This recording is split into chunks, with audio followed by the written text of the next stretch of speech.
In this episode, we are gonna discuss why technical people underestimate the non-technical ones and vice versa.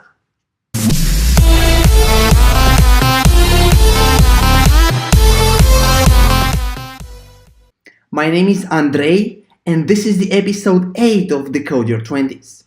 Now, in this video, I want to share my opinion on why do people believe that what they do is more important than what the other people do in terms of, let's say, their profession, their job.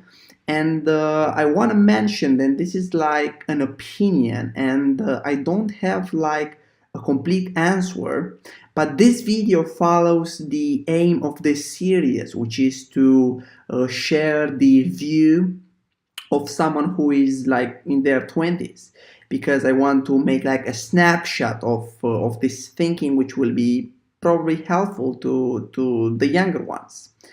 And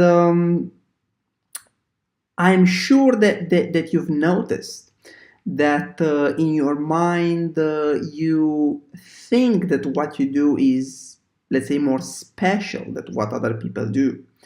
I'm now a student. I'm now studying computer science, and in the area that I'm in, and also in engineering, people tend to underestimate the others who do, for example, marketing, or who do like management, or things which are non-technical. So the technical people tend to underestimate the non-technical. On the flip side, the non-technical people believe that it's super easy to program, for example, or to do things which require hard skills, right? Technical ones. And it's a super interesting phenomenon, because this feeling of feeling that you do something more important, it's I would call it dangerous. It's a feeling which is dangerous because it might be super misleading. It might make you feel better because you think that you do something which is important, let's say, but you might not be better. I'm not saying that any of these jobs is like something bad or not. I'm just saying that that there is like a big danger in underestimating other people's ability based on your judgment about that type of job. And I found some causes why this happened, because I'm 100% sure that this is a phenomenon which is happening in the society. And I literally searched on Google my title, the title of this video, why technical people underestimate the non-technical ones. And I didn't find anything. Like, I wanted to see other people's opinion, and I didn't find anything on the internet, which is weird. But this is something which exists in reality, but it seems that people don't talk about it. So when I saw that, I was done. I need to put this theme into discussion. Why this thing happened? And I found three main reasons which were arising again and again. And the most important one is the people's ego. Like, your ego wants to feel good. You want to feel good about yourself, that you are more special, that you do something which other people can't do. You want to feel better, right? And this is the human nature. Like, it's perfectly normal, and it's not something to be judged on. It's just the way people are, right? I think it comes from animals, but anyway. And because you want to feed your ego with like sentiments that you do something which is special,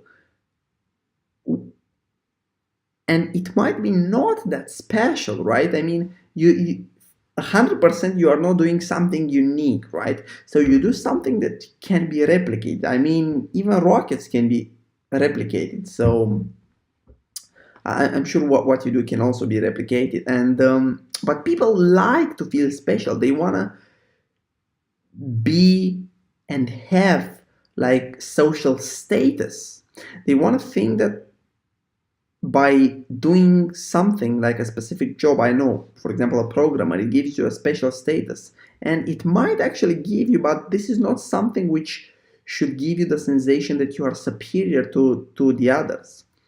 And I think ego is a danger to everyone. Like the need of feeling good about yourself, it's totally not a good feeling to have.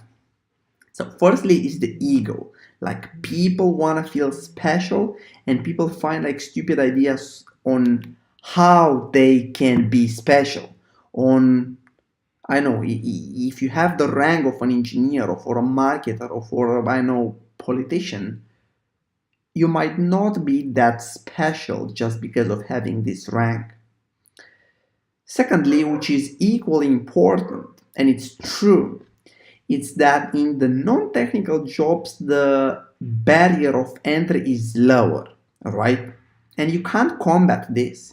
For example, if you want to become a doctor, you have a barrier of entry of like 6 years of university plus some practice. So there are a few people who can do that. Meanwhile, if you want to be, for example, a marketer, let's say email marketer, right? You do email marketing. The barrier of entry is low. I mean, everyone knows how to send an email. The problem appears when you want to send a successful email. For example, you want to make a water brand, right? It's a super high chance that you can't do that. Meanwhile, you think that you can do that because you have like the suppositions how you can write an email, and you think that you can do that, but in reality you can't do that. And by having like these jobs which tend to work mostly with people, like people jobs, tend to have a lower barrier of entry. And this gives another problem, and that is that there is a big percentage of population who don't have like special skills, because the level of the barrier of entry in this type of jobs is lower. Many people come here, many people who don't have skills, who don't want to work, who just want to do something, right? And by having a big percentage of the population in this lower barrier of entry jobs, the average, like the average of the person in this categories goes down. And it's true, like it's true. And by having like a type of job where the quality of the people is lower, the general tendency of the population is to suppose that that thing is easy. The problem is that if you want to be good, it's not easy. And it's super misleading to suppose that, for example, to do marketing is easy, because at the end of the day, if you would want to do that, it's a high chance that you can't do that professionally, meaning to do something good. So it's super misleading to judge a field just by the barrier of entry. And the third one, the third like cause why any of the two parties underestimate the other one, is the unknown.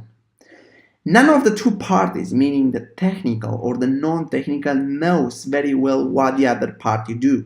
For example, someone who works in HR doesn't know how to code, right? But because maybe they work in a tech company and like everyone around them is a tech person, and they are good tech people, she might think that it's easy, right? Everything, it becomes easy when you stay with the right people.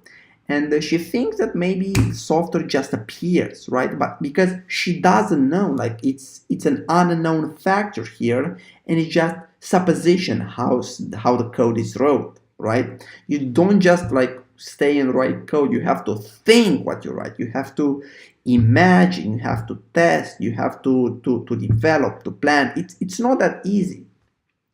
On the flip side, the developers, believe that what the HR people do is easy, right? Because the tech people, and especially the technical people, tend to think that a product is just a product, right? You build something and it's sold automatically to the world. They don't know that you actually need like all the other people, like the sales, the marketing, project management. And is this factor of unknown that makes both parties to underestimate the other one, right? They want to feel good, right? The first one, they have ego. Everyone want to feel special about what they do. It's just the nature of human beings. And you think that what you do is special. Then you don't know what the others do. And of this unknown thing, it comes like it makes you feel even a stronger sensation that what you do is more special. And I think these are the three factors. I'm not like 100% sure it's true everything I said, but it kind of makes sense to me now. In the future, I might change the opinion, but if you want to find your idea, right, to make your own opinion about what I said, I think that you should think about it, right? You might have a different opinion than the one I have, but you want to feel good about yourself. But this like this sensation of feeling good about yourself leads to fooling yourself that you are better than you actually are, and this is super dangerous. And this is everything I want to say in this video. I hope that I sparked an idea in your mind and you will continue to think about it, because at the end of the day, this is the purpose of my video. Thank you for watching.